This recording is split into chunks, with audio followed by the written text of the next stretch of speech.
دوسرے فرقوں کے ساتھ تو علیحدہ کی بات ہے, دوسرے مذاہب کے ساتھ تو علیحدہ بات ہے. ہم تو اپنے ہی ودن آر اون جتنے ہمارے سیکٹس ہیں ہم ان میں آپس میں مل بیٹھنے کے لیے تیار نہیں ہو رہے ہیں. ایک تو ہمیں خود بین المذاہب جو ہے اس بات کو لے کر آگے چلنا چاہیے, اور آگے جا کر پھر جو ہے اگر اس پر ہم کامیاب ہوتے ہیں, آگے جا کر وہ ذہن جو ہمارے ذہن آج کل جو سب سے بڑا مسئلہ ہے وہ یہ بھی ہے, اگلی جو نسل آ رہی ہے ہماری وہ مذہب سے ہی بیزار ہوتی جا رہی ہے. اب سب سے بڑا مسئلہ مذہب کو بچانا بھی ہو گیا ہے. یہ میں کہتا ہوں یہ فرقے یہ چھوٹی باتیں رہ گئی ہیں, آگے جو مسئلہ درپیش آنا ہے اور اس صدی کا میرے خیال ہے سب سے بڑا مسئلہ یہی ہوگا. اسی طرح اگر کوئی اس طرح کا نظم بن جائے کہ اسکولوں کے اندر علماء کو بلایا جائے, یا اگر کوئی سلیبس کوئی اس طرح کا ہے جیسے اسلامیات ہے یا کوئی اس طرح کا پیریڈ, وہ ان علماء کو دے دیا جائے, تو میں سمجھتا ہوں کافی حد تک یہ جو ہمارا گیپ ہے یہ ختم ہو سکتا ہے. ہمارے مذہب کے اندر مختلف اسکول آف تھاٹس ہیں, وہ اس کی بیوٹی ہے. ہم اس کی بیوٹی کو کیوں نہیں دیکھتے ہیں, ہم اس کو نیگیٹیوزم میں کیوں لے جاتے ہیں, اور ہم کیوں یہ چاہتے ہیں کہ جی جو میرا اسکول آف تھاٹ ہے اس کے اوپر جو عمل نہیں کر رہا وہ کافر ہے. مطلب ہمارے یہاں پہ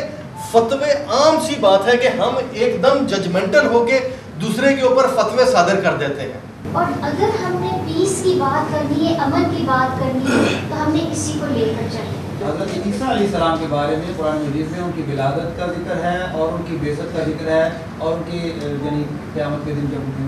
تو ان پر اللہ تعالیٰ نے سلام بھیجا ہے. تو ہم تو اس پہ ہمارا کوئی اختلاف نہیں ہے کہ حضرت عیسیٰ علیہ السلام کو وہ بھی میلاد مناتے ہیں, اور ہم حضور نبی رحمت صلی اللہ علیہ وسلم کا میلاد مناتے ہیں. شاید ان کے نالج میں یہ اضافہ ہوگا کہ پاکستان میں بھی ایسے ادارے موجود ہیں, اور میں ان کے لحاظ سے ڈسٹرکٹ ہوں, تو ہم ہر سال کرسمس کو سیلیبریٹ کرتے ہیں. جناب رسول اللہ صلی اللہ علیہ وسلم نے قرآن نے فرمایا کہ اگر اہل کتاب کا کھانا ہو وہ آپ کو دعوت دیں, آپ ان کا کھانا کھا سکتے ہیں. یہ قرآن کہتا ہے.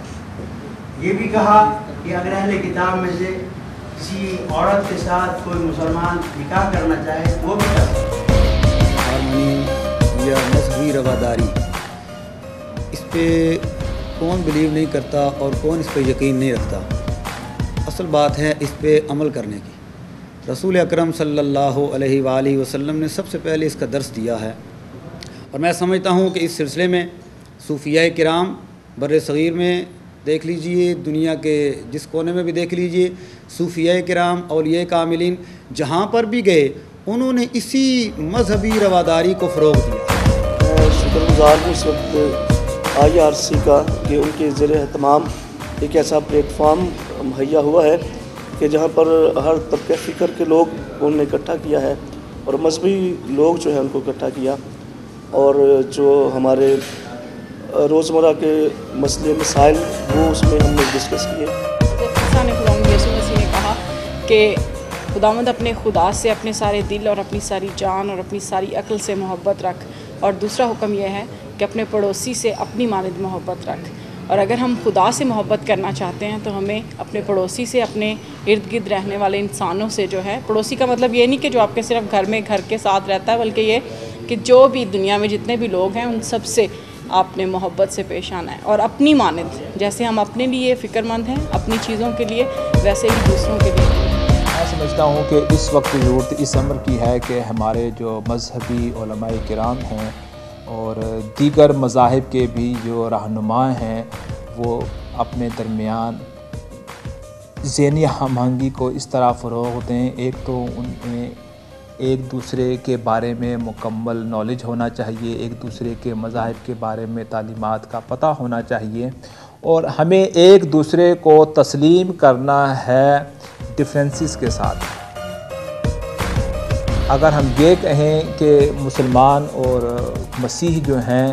کہ ہم ایک دوسرے کو مذہباً تسلیم نہیں کیا جا سکتا, اس لیے کہ مسیحی جو مذہب ہے کرسچینٹی اس کی اپنی بیسکس ہیں, وہ اس پر قائم رہیں. ہمیں اپنے پاکستانی مسیحوں کو تسلیم کرنا ہے کہ یہ ہمارے پاکستانی مسیح ہیں, مذہب جو بھی ہے اسی طرح دیگر مذاہب کے ہیں. تو ہمیں اس طرح کا ایک ماحول کریٹ کرنا ہے کہ ہم ایک دوسرے کی غمی اور خوشی میں، غمی تو کی ایک ہی قسم بنتی ہے، لیکن خوشی میں دو چیزیں آتی ہیں، ایک ہمارے سوشل اور کلچرل فیسٹیولز ہیں، دوسرے ہمارے مذہبی ہیں۔ ممکن ہے کہ ہمارے علماء کرام جو ہیں دیگر مذاہب کی مذہبی جو رسومات ہیں یا فیسٹیولز ہیں اس میں شریک ہونا پسند نہ کریں اپنے عقائد کی بنیاد پر، لیکن ہمیں جو دیگر مذاہب کی جو سوشل اور کلچرل جو ایکٹیویٹیز ہیں، سیلیبریشنز ہیں، اس میں شامل ہونا چاہیے۔ ہماری کمیٹی کی طرف سے یہ ہے کہ ہم نے امن کے حوالے سے صرف مسلم کو ہی نہیں مد نظر رکھا بلکہ بین المذاہب کو۔ ہماری امن کمیٹی میں سارے مسالک جن میں اہل سنت، اہل تشیع، اہل حدیث، مسلک دیوبند، اس کے علاوہ ہندو، پارسی، عیسائی اور دوسرے دیگر مذاہب جتنے بھی پاکستان میں اقلیتیں ہیں، ہم نے سب کو ان کی نمائندگی دی ہوئی ہے۔